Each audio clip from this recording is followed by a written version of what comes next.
Hi friends, ఈరోజు మీకు ఇడ్లీ పిండితో పునుగులు ఎలా చేయాలో చేసి చూపిస్తాను. ఇది నిన్న కొంచెం ఇడ్లీ పిండి మిగిలిందండి, ఇంత మిగిలింది.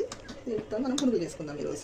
చూడండి, కొత్తిమీర, సన్నగా తరిగిన కొత్తిమీర, పచ్చిమిర్చి, సన్నగా తరిగిన కరివేపాకు, ఆనియన్, క్యారెట్ తురుము ఇవన్నీ వేసుకొని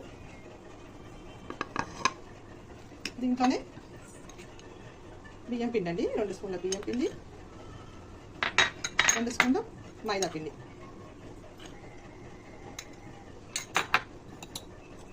కొంచెం 1/2 స్పూన్ సోడా అండి, తినే సోడా, 1 స్పూన్ ఉప్పు,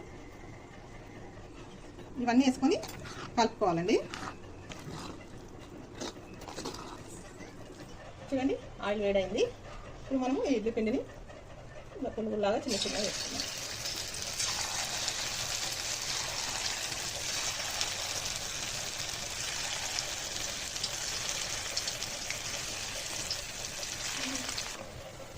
చూడండి, ఇలా గోల్డెన్ కలర్ వచ్చినాక తీసేసుకోవాలి.